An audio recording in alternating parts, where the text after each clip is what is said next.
Welcome back to the LA Sports Report. And today I'm joined by my man, one of the great Lakers ball knowers in the game. You can go join his YouTube channel, Hoops Talk, former Lakers post-game show host. This guy knows all things Laker basketball. My man, Alan Sliwa, joins us today. Alan, thanks for rocking with us, my man. Oh, when I got a text from Doug, immediately I dropped everything. I was ready to go. I appreciate you having me on, brother. LA is the sports capital of the world. The Lakers have entered their Luka Doncic era. LeBron doesn't just want a farewell tour. He wants a farewell title. The Rams are going to win the Super Bowl. Go, Kings, go. The Dodgers are the best run franchise in all of professional sports. Shohei Ohtani is the GOAT. Steve Ballmer will do anything to get the Clippers a championship. Mick Cronin has to win a national championship at UCLA. Justin Herbert is a top 5 quarterback in this league. College football is just better when USC is good. This whole city has the Mamba mentality. I love LA. I'll give you a gift card for 10 Dodgers appearances on your show. Okay, I got you, man. We're talking 1 hour, 2 hour episodes, whatever you need. To get Slee on the debut episode is a big deal for us. And of course, we've got to start with the decision part 2. I didn't need to tell you this was coming. You knew it was coming. Yesterday, you had all the hype. LeBron walks in, and it's the decision part 2. And the media absolutely ran with this thing. Is LeBron retiring? Is this for the king? Turns out this morning it was a Hennessy ad. And I want to hear your take on this, but I want to start by saying this, Alan. The media reports on every single thing LeBron James. Yep. The clicks go through the roof. The views go through the roof. Joke's on you, media. That's what I'm saying. Joke's on you, media. You get what you deserve in this one, because I don't know if they think we're all NPCs and that we were going to believe that was him retiring. But this was one of the most obvious, no, this is not serious thing we've ever seen. Well, okay, it's a couple things. Number one, you're right. And listen, why do people report on it? Why do all the networks go crazy if they think there's a LeBron story? Is because consumers also click on it. The consumers also go out of their way to say, well, what's LeBron doing? What's happening here? What does this mean? What is this decision? And what it came down to was one of the best marketing campaigns Hennessy VSOP could possibly have done. Amazon Prime got a lot of love, and they weren't even a part of the ad because everybody thought it was for Amazon Prime Day. A couple of things I take away. Number one, it just kind of shows you the power that he still has. You remember in the offseason, free agency was about to start. And all LeBron was just, everybody just kind of thought, all right, he's going to sign this, maybe another 1+1 with the Lakers, but it wasn't. The news came out, and Rich Paul comes out and has, a prepared statement and everything else. Doug, everybody talked about that for 2 weeks of free agency. So he still obviously has the power. I mean, you saw what happened. I feel bad now for all those people that were buying up tickets in April for games at Crypto, thinking this might be LeBron's kind of last hurrah, and tickets skyrocketed from, what was it, average like $85 to hundreds of dollars. Whoever got fooled, you're right about that, but it just kind of shows the power one man has. Yeah, that's a fantastic point. I didn't even think about that yet. Like, if you dropped $2K, if you dropped a bag on some Lakers Jazz tickets thinking you were going to get Kobe Part 2, Kobe 60-point game, but now you're going to get Lakers backups versus some scrubs for the Jazz. I mean, can you get some ticket insurance right there? That's pretty. That you got to feel bad for those fans. But first of all, I wish that he had. My only criticism, Alan, is that he didn't do this a day sooner. So I would have some Hennessy to watch that 9th inning of the Dodger game with, because I felt like I needed that. And we're not going to bring up the Padres on the show unless you wish to. First off, let me say this. What are you worried about? I don't understand what any Dodger fans are worried about. What, they had one close game? I mean, the team's undefeated so far in the postseason. We're always worried. And don't worry, I respect your Padres fan. I'm not going to sit here and say, oh, what time's the Padres game today? I'm not going to do that. You're a guest on this show, and we respect you for that. You're not one of those fans that jump ship. You are real deal, all San Diego. We love that about you, Slee, and we love your knowledge of the Lakers. So getting back to LeBron, just a couple of things about LeBron I want to ask you. Is this it for LeBron? And 2, is this it for him on the Lakers? I mean, you look at it, he's 40 years old, going to be 41. If you bring him back next season, you're talking about giving a bag 50+ million, high 50s to a guy that could be 42 years old. Is this something, do you think the Lakers are even considering? And do you think that LeBron's even considering potentially taking a pay cut? I mean, just what's your feel? What's your gut tell you about LeBron James? Okay, again, this is just complete gut feeling. This is not based on anything. I kind of lean more towards this will be LeBron's last season playing in the NBA than I do whatever the other options are. If another option is LeBron signs another 50 and change next season, I lean more towards this being the final season. If the other option is LeBron leaves the Lakers to go sign with the Cleveland Cavaliers or the New York Knicks or pick whatever team, that the Golden State Warriors, and takes league minimum or as minimum as he can get so he can compete for a championship, well, why not just do that in LA then? I think if the perfect scenario for the Lakers is they're able to go get another big time player and LeBron says, why am I going to go somewhere else? My family's here. I'm building this mega mansion. You know what? I just want to compete for another championship and I don't need $50 million to be associated with it. That's the best option for the Lakers, obviously. I don't know if LeBron's willing to do that, but we'll see. Listen, no player's ever played 23 years in his career, let alone is still a top 10, 15 player in the NBA. LeBron said at training camp and at media day, he still enjoys the process. He still enjoys what he's doing, but we'll just see how much longer he can do this for. And look, one of the most beaten to dead horse topics is who's your GOAT? Is it Jordan? Is it MJ? My question is, what can LeBron really do to even take his career to the next level? I think he's a made man. I think his legacy is intact. He's already the GOAT for a lot of people, if not most people. And I think for the Jordan truthers, guys like myself, it feels like, if he's going to be the best player, is he going to win a finals MVP? He's going to be the best player on a championship team. I think that is kind of how I look at championships. Were you the best player on the team that won the championship? You're the second best. I think, yeah, maybe you can consider that under the right circumstances, but how much you think that his legacy can even be elevated at this point? I think he's already right up there. You could say he's the best player ever. I wouldn't fight you on that if you want to go that route, but I just don't think that you take it that high up. What's your take on that? Yeah, I think it's pretty much done, right? You can't add anything left to that resume. You're going to end up looking at the history books, and this is part of what probably LeBron's strategy was. If I can't beat Jordan in 6 championships in 6 tries, well, what if I play 23 years in the league and I own every stat in the books, whether it's all-time points, top 5 in assists, obviously everything that he's done in games played, playoff games, scoring average. There's really nothing left for LeBron to do. If hypothetically, Lakers made a run, they got to the NBA Finals, he added another championship this late in his career. He has 2 total for the Lakers.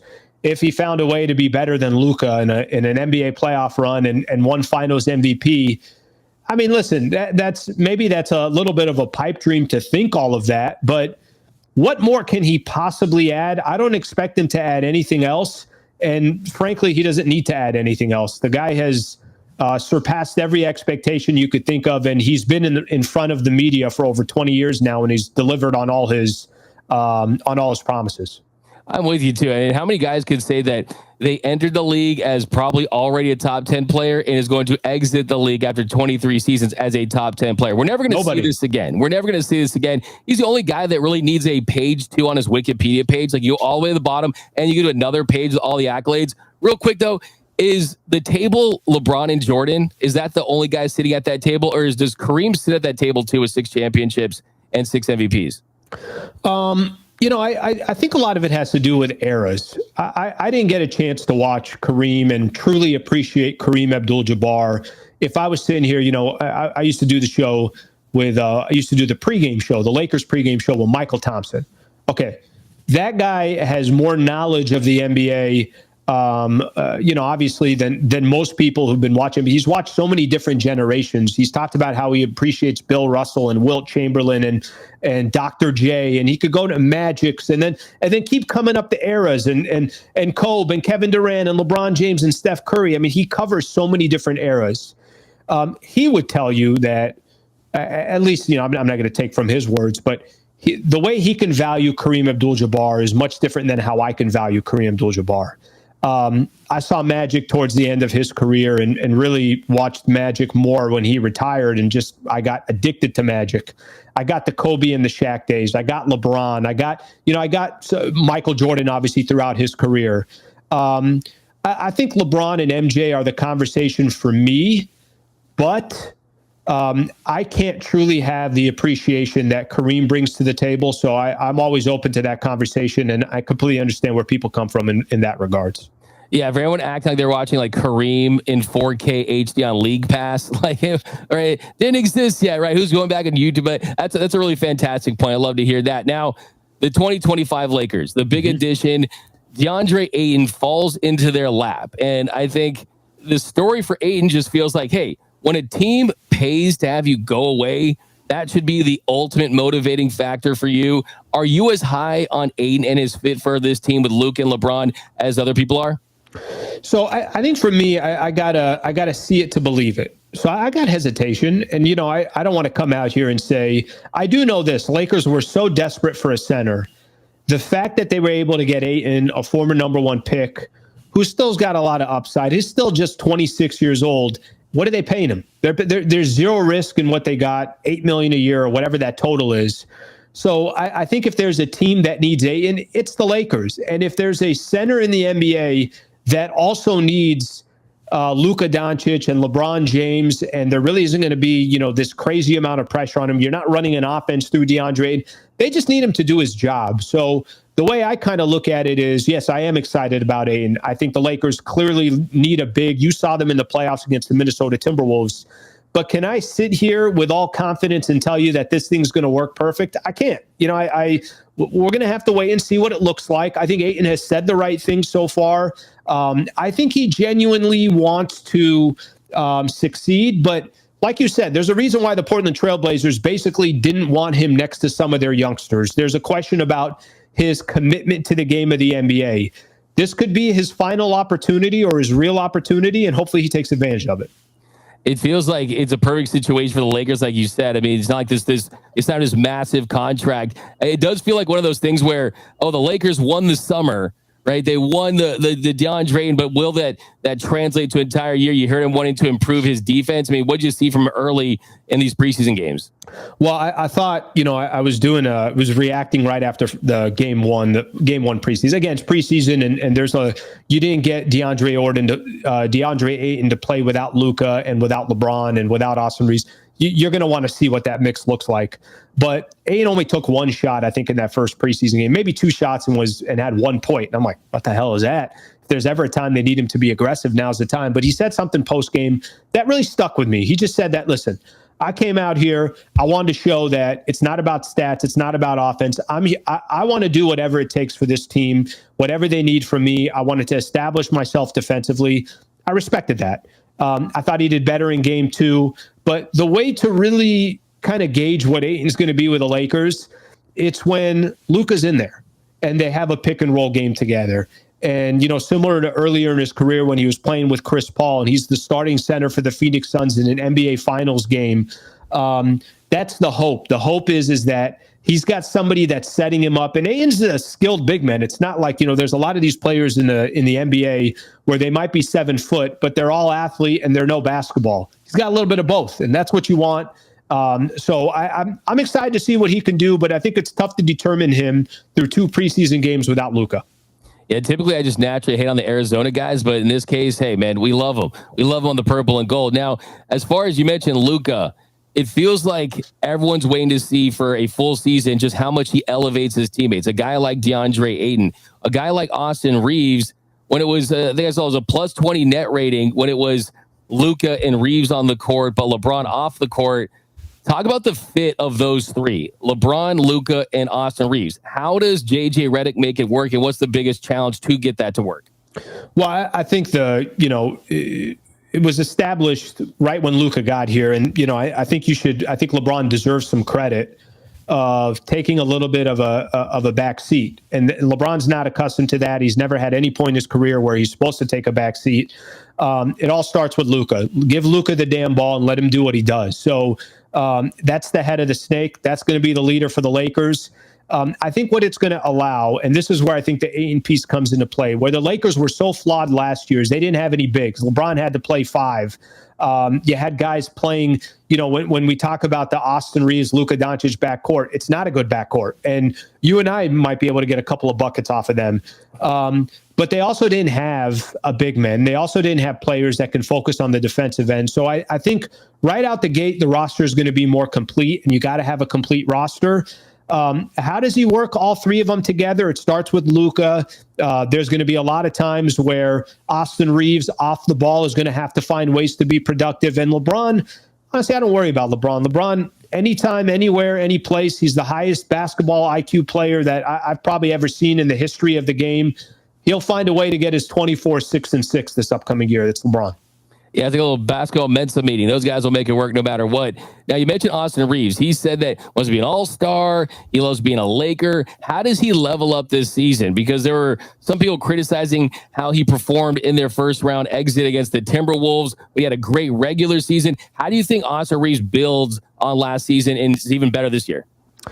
Yeah, it's going to be a weird year for him because I think, look, there was a lot of the conversation over the summer was Austin Reaves, and it wasn't about Austin Reaves flourishing on this team. It was, should you use Austin Reaves to go get the piece you need that makes more sense alongside Luka Doncic? I mean, when Lakers traded for Luka, clearly the roster was flawed, but they figured let's get Luka here and then we'll figure it out after that.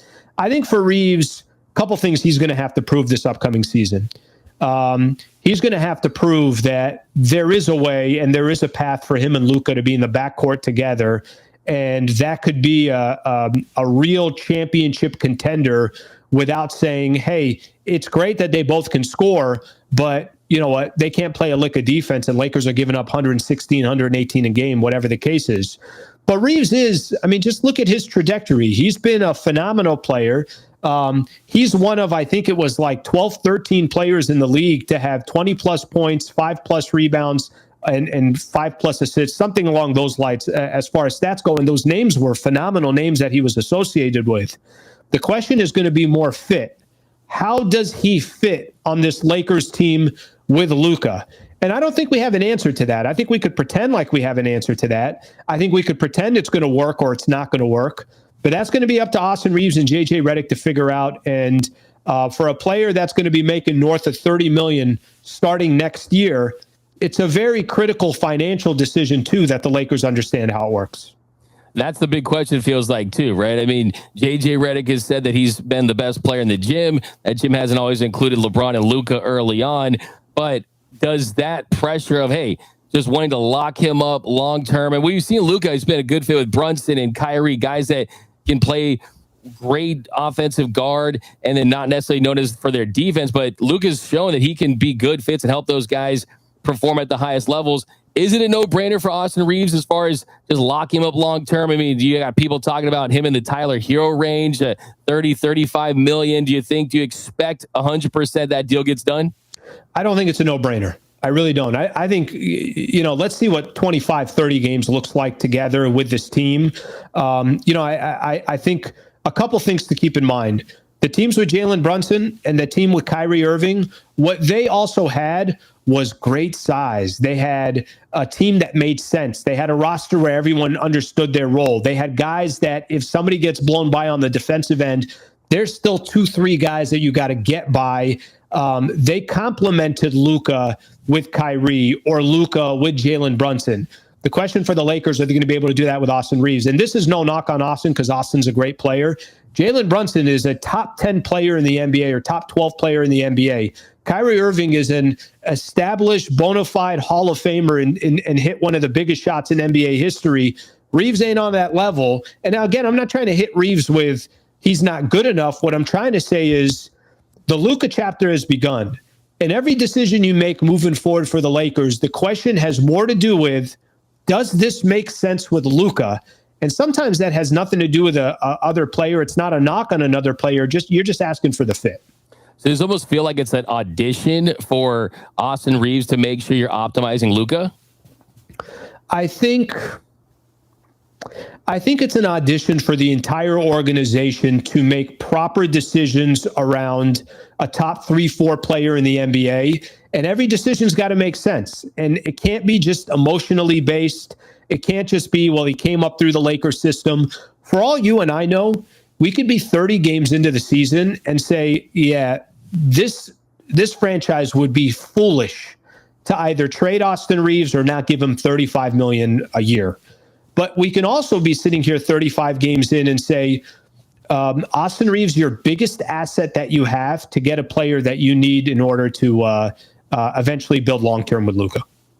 That's really interesting. Yeah, because you look at where he's at in the cap hold, and you basically is just so little cap hold. He has to get less than when he's going to sign for. I mean, the value is so tremendous. That's a big commitment for a guy that's going to be your third best option, and we'll see what he's capable of. But yeah, clearly the motivation's there, and I think the fit's there too, potentially. But as far as I want to ask you about one trade option. A lot of people have been talking about Andrew Wiggins. Andrew Wiggins as a player option for next season. I think he's making like 26, 27 million right now with the Heat. Obviously, he brings that defense that the Lakers could benefit from, can score as well. Are you all in? Are you kind of in? Are you all out? Just kind of where you at the possibility of an Andrew Wiggins? Because Pelinka said he wants to play this year out, see how things are early on. Then, of course, like every year, you start to see names start to emerge. But do you like Andrew Wiggins as a potential trade option for the Lakers, Alan? Well, okay, let me first say this. I'm always hesitant with certain teams to make a trade with. Front offices that know what they're doing. Miami's a front office that knows what they're doing. So I always got like a little bit of hesitation. It's like, do you really want to do a deal with Pat Riley? And that's a compliment to the Miami Heat. It's a compliment to Pat Riley. And I'm not telling you that the Jimmy Butler situation was handled right. I'm not telling you that Miami's has ran perfect over the last couple of years, but I think we can both acknowledge that the Miami Heat are a good organization. The players that were rumored for a Wiggins trade, let's go back and just kind of think of some of those players. Do I hold on to Rui Hachimura like he's absolute gold and there's no chance I want him to leave? I don't. I think if the right deal is had, I'm listening. Gabe Vincent. Is Gabe Vincent a player that has surpassed your expectations since he's been a Laker? The 3 years, $33 million deal. I don't think Gabe Vincent has lived up to the expectation, and I thought he was going to do more for the Lakers. So there's another player that I don't hold too many emotional attachment with. I've heard Dalton Connect's name get thrown out. Connect's stock, it feels like over the last 8 months is, I don't know. You tell me, but his stock is only going in the wrong direction. Yeah. All those players don't do anything for me where it's like, hey, I got to have those players. I got to have those guys. Now, a first rounder, okay, that's valuable. I like a first rounder. I want to be hesitant to give up a first rounder. But as I look at Wiggins in the short term, I do think Wiggins can help the Lakers more than the players that I just said. See, that's what's interesting to me is if you are the Lakers and LeBron is healthy, he still looks like a top 10 guy. Luka, he's got the revenge bot. Luka, he dropped the weight, looks like a legitimate MVP candidate. If you think you're close enough to go for another championship, then do you go all in? Or is the risk, do you set the timeline back for the post-LeBron era and having pieces around Luka Doncic? Does it feel like that's going to be kind of one of the themes this year? You know what's interesting, Doug? I think here's the problem with, let's say the Lakers traded for, let me kind of just think of a player. Let's say they traded for Wemby. Making this out of thin air. They didn't trade for Luka, they traded for Wemby. Wemby's never been to the playoffs. So you can like gradually take steps with Wemby because he's never been to the playoffs. He's never been to the Western Conference Finals. He's never been to the NBA Finals. I think this notion of Lakers are going to pump the brakes because they're trying to build around Luka. Here's the problem with Luka. He's accomplished so much in 7 years that making the playoffs isn't an accomplishment. Making the Western Conference Finals isn't an accomplishment. Making the finals, he's already done that before. So I don't know about kicking the can down the road. If you want to keep Luka Doncic happy, forget LeBron, forget anybody else within the organization. Isn't Luka saying to himself, guys, I'm not trying to wait 2 or 3 years. I'm trying to win now. I've been to the NBA Finals. That's going to be the interesting piece, I think, the front office that they got to juggle. They didn't bring a star in that hasn't accomplished anything. They brought a star in that's accomplished everything but a championship. That's a really, really good point because, I mean, there's really nowhere to go but up from Luka, and he's in the legacy stage of his career already. He does not want to be that Lakers superstar that does not win a championship. Oh, no. He doesn't want to be Elgin Baylor, right? As great as Elgin Baylor was, And Luka Doncic knows, hey, SGA just won a ring. I mean, my peers have won rings. I got to get that championship to really solidify that legacy. Giannis has got one. Jokic has got one, right? Like these other European greats all got one. He's the only one of these top 5 players. So you think that basically Luka's like, hey, all gas, no brakes this year? I think Luka is, I want to win and I don't want to wait. And that will put the front office in a, I think a lot of times people talk about the timetable of LeBron and, hey, LeBron wants one now. Who knows how many more years he's going to play. His running mate is Luka. Luka's not trying to wait either. So I think there's a timetable which is very odd. This is going to sound, but even though there's a 14-year difference between LeBron and Luka, I think they both have the same mindset of I'm not trying to wait to win. The difference is Luka just has more time and LeBron doesn't. I think that's a perfect way to think of that. Awesome stuff. Okay, a couple quick ones to get you out of here, Alan. X factor for this Lakers team. Which player is the X factor that could either have them sink or swim, kind of a name outside the superstars? I think this one's easy for me. And I think, and I don't consider him a superstar. We talked about him a little bit earlier. I do feel how Ayton goes, the Lakers kind of go. And I feel that if DeAndre Ayton has one of those, I don't want to just put numbers to it. But if there are more nights than not where you're like, that's a solid 16 and 12 game from Ayton with 2 block shots. Wow. Ayton, I feel his presence. Ayton's doing a lot of things on the defensive side that people aren't really, talking about or whatever the case is. I kind of already know what Luka is. I know what Reaves is. I know, obviously what LeBron is. I know he'll be in his 23rd year, so we'll see how much that changes. Marcus Smart's going to come down to health. Vando, I know he's an energy player. Rui, to be honest with you, I think we kind of know exactly what he is. Ayton, to me, is the wild card. You were desperate for a big. You lost in 5 games against the Minnesota Timberwolves because you had no size and you didn't have an established big. I think this season kind of goes with Ayton. Awesome stuff. Yeah, that's going to be huge. It's going to be massive. And the league is going to be so mad if he's great for the Lakers, considering how they got him. Now, I want to ask this one. Is JJ Redick a top 5 head coach already? I don't think so. No, I don't think so. I think, look, if I'm going to be completely honest, and I was there for that presser with JJ and Pelinka a couple of weeks ago now, and it was before media day it was a Thursday, media day was on a Monday. I was surprised when one of the first things Pelinka said was, we extended JJ. And this isn't a knock on JJ Redick, but I thought last year had a phenomenal year as a rookie head coach. I thought he was brilliant in the regular season. I think what the Lakers accomplished in the regular season, winning 50 games and the number 3 seed overall was just phenomenal. I thought he got wildly outcoached in the playoffs. And that comes with a coach that's in his first year. That comes with the territory. I think he's got the potential of being a top 5 head coach in the NBA. I think there are a lot of things that he's going to have to learn. And what's the rush? I mean, he's just getting into the NBA. I think there's a natural process that you can't rush. And I think there are definitely other coaches that are just more experienced than him. And we have a longer resume. He definitely has the look and the feel, right? He definitely has the juice, but he needs the titles at the end of the day for this franchise to really solidify himself there, in my opinion. Okay, a couple quick ones. 47.5 wins, over, under. I will go over on that total. I'll go over. They won 50 last year, and that was with a really weird season, a lot of injuries. I think 24 different starting lineups, if I'm correct. A midseason trade that obviously we all know the midseason trade that happened, and they still won 50 in a clogged Western Conference. So why would I not think, because they got 8 and they got some other pieces, that makes sense? Hopefully health is on the Lakers side, that they don't surpass that. Yeah, I feel like it's pretty easy, right? I mean, like, if they obviously, I hate if they stay healthy, of course, everyone says about every team and every player ever, but it feels like that is the case for this team. Okay, you got your headphones on. You got your headphones on, Slee. For pregame warm-ups when you're shooting around at the crypt that you're getting ready for a big game, what is coming out of those headphones? What's getting Slee ready to run through a brick wall? It could be something different, maybe something chill to be in a better space. But what do you listen to before games if you're an NBA player? I'm going to tell you, and this is not probably fall in the line of hyping somebody up. 95% of what I listen to is roots reggae from like the 70s and the 80s. Now, I don't know if that's hyping you up to go up against Steph Curry and the Golden State Warriors. If I'm looking for some more hype, let me go a little old school. Can I throw some Nas in there? Let me get some Nas in there.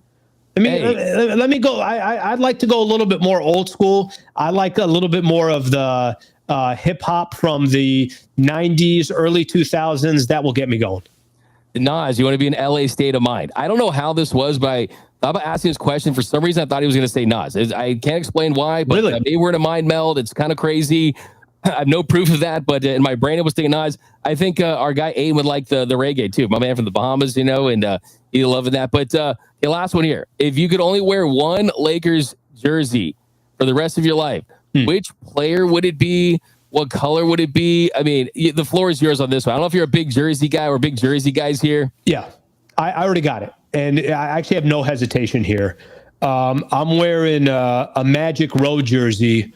And I'll make it simple for you. So obviously I'm rocking purple, and Magic got me into the Lakers. That's it. It's very clear and simple. The reason why I, have kind of followed a lifelong pursuit of covering the Los Angeles Lakers, it started with Magic. So I would go back to the roots. I want that number 32 jersey. Probably about 10, 12 years ago, I went to a Lakers Celtics game in Boston.